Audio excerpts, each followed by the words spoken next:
Hey everybody, welcome back to my channel. My name is Sarah and this is my granny era. This is Tag Tuesday and I was tagged in the New Year, New Me tag for 2025. This tag was created by Kevin and I was tagged by Debs at Rainer Read Stuff. So thank you for tagging me. So there are 8 questions to this one. Number 1, fears. What is one book from your 2025 reading goal that scares you? So I actually thought of 2. One is The Nutcracker by E.T.A. Hoffman. And I wasn't scared about this. I was actually really excited to read this one until I read The Nutcracker by Alexander Dumas this last Christmas season and didn't love it. You guys can read more about that. I think I talked about it in my December wrap-up video. But yeah, it was just too not sweet and magical for me. So I do have The Nutcracker by E.T.A. Hoffman on the list for my children's classic read along for December this year. So I gotta read it, but I don't know that I'm looking forward to it as much as I thought I was.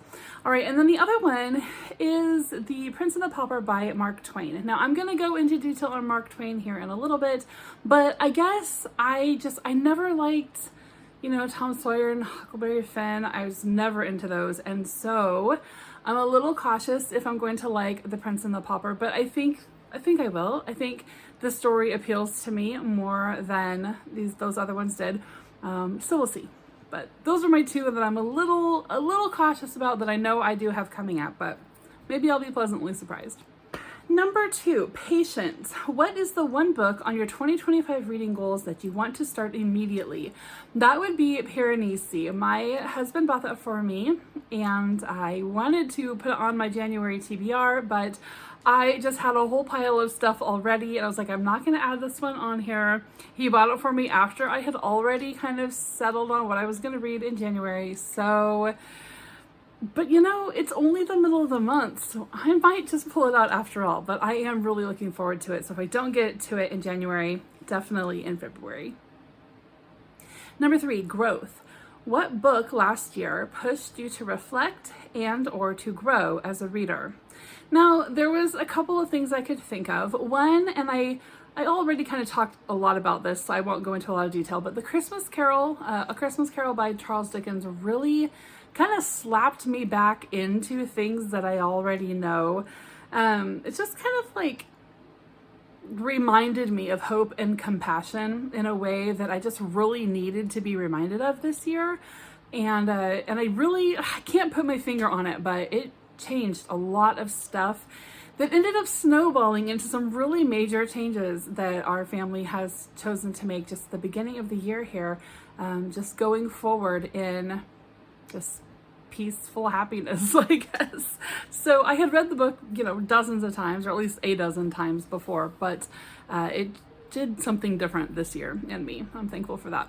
So the other books that I'm thinking of, I did not have a great experience with, and those are the 2 by Lucy Worsley that I read this year, her biography on Agatha Christie, as well as her Jane Austen at Home, which I started and very quickly DNF'd.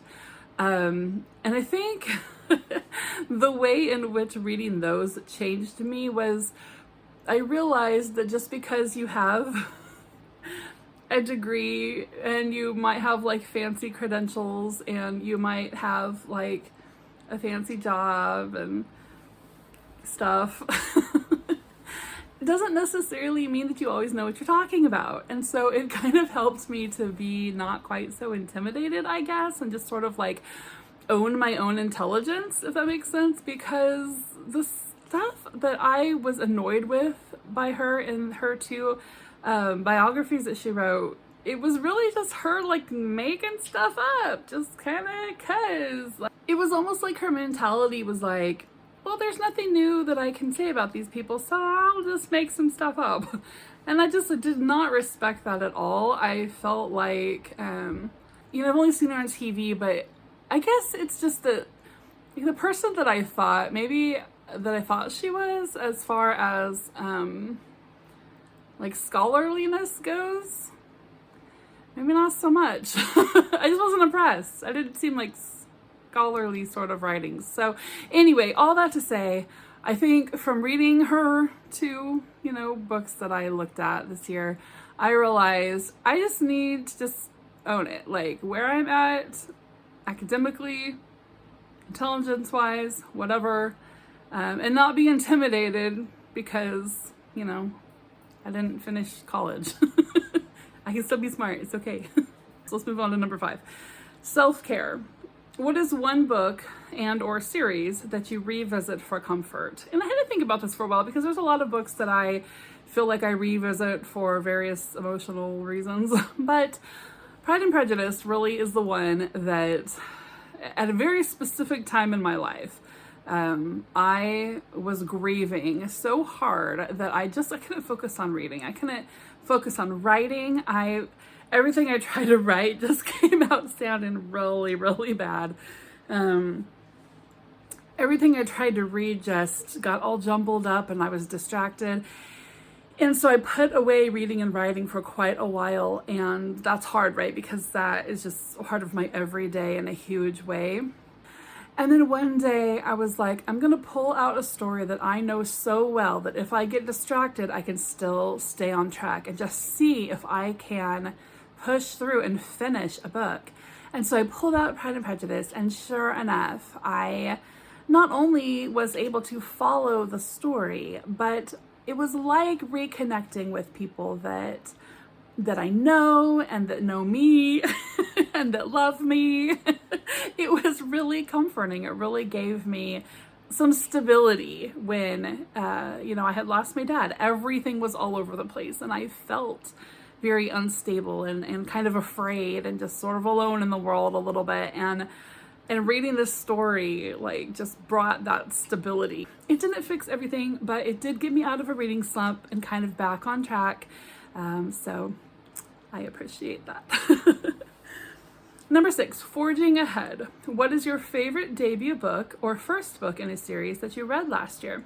So last year I discovered Claudia Gray's series. I don't even know what it's called, but it's basically she takes the characters that Jane Austen created and puts them into different mystery scenarios. She created 2 main characters herself so that she could, just really go her own way with those 2 characters. And there are 3 books out, I think I've read. She has a 4th coming out this summer. But I discovered that series this year and read all 3 of them and really enjoyed them. I really, really liked them a lot. I'm not really a big, mystery, especially like a cozy mystery reader, but I really enjoyed these a lot. Number 7, goals. Do you have a specific reading goal or challenge for the year ahead? So I do. I did actually make a whole video on that. My different goals for this year. My reading number goal is 100 books, and I'm well on track for that. And then I have a goal of visiting 15 different bookshops that are new to me. So I did that last year, and I ended up visiting bookshops in a couple of different states and even in a couple of different cities in England. And so this year I'm hoping to visit 15 more new to me bookshops that will probably be more around in my area. I don't at this point have any big travel plans for this year, but you never know. But I know that there are a lot of places around me that I have not yet visited. So that is a big goal that I have concerning reading. I am running a year-long children's reading challenge where we read 1 book each month from a reading list.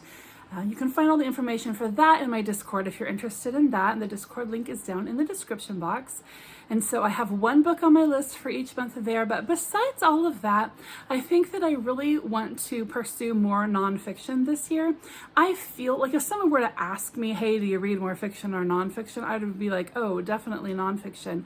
But when I finished out the year and I looked back at my Storygraph stats, I realized I was at 75% fiction and 25% nonfiction, and that really blew my mind. I had no idea that I had read so much fiction as opposed to nonfiction. And so when I did look at the different genres, it did show that classics was my main genre, just off the charts. So I guess I feel okay about that, because I do really try to just, if I'm going to read fiction, I try to stick to classics for lots of various reasons. But anyway, this year, I really would like that nonfiction number to be higher than the fiction, even if it's just 51%. I would like that number to be bigger. So that is a goal that I have. And I don't even think I'm going to really push for it. I'm just going to kind of see how things happen. And maybe I'll find that I'm not such a nonfiction reader like I thought I was. All right, and then number 8 is breaking walls. This says, do you have a non-book related goal for 2025 that you wish to share? So I do. I have quite a few, but one major one that I was thinking about just in the last couple of days and have started on, I would really like to make some more clothes. So I make the majority of my own clothing. You can see back here behind me, I've got all of this sewing stuff. I have an Etsy shop where I make various things, but I would really like to and need to sort of update my wardrobe a little bit. I like to make my own clothes because I can, make them in the size that works for me and in the styles and things that work for me, which is kind of like a, I don't know, woodsy, weird. Anyway, I'll show you what I've been working on today. So this started out just as a dress. The top looks like this, and the whole thing looks, it's just this, right? The whole thing was this green kind of waffle weave fabric, has pockets, and I just got this at Walmart. But I wanted to sort of dress it up a little bit, and so I have cut triangular panels all through the, like from the, from the bodice, like from this line, I've cut these triangular panels. And I'm filling them in with cute woodsy fabric that I love. So what I worked on today were the panels that look like this. That's flannel, so it's a flannel panel. So I've got 4 flannel with that woodsy look to it. And then 2 of the panels in there are gonna be this, like, cool looking tree stuff that I found.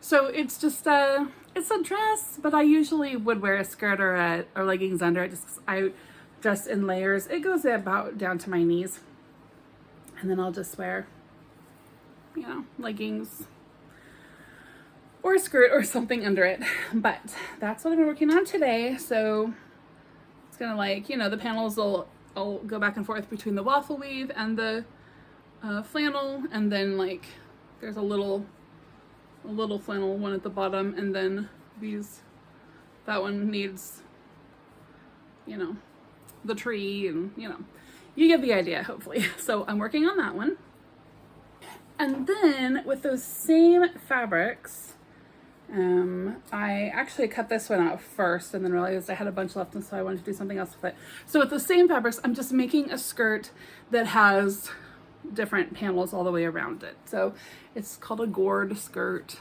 It's like smaller at the waist and bigger as it kind of spreads out. And they're all triangular panels. So it's that tree panel and the cute little woodland, and then this mustard yellow stuff. And it's just going to alternate all the way around. So those are 2 things that I would really like to get done by the end of this week.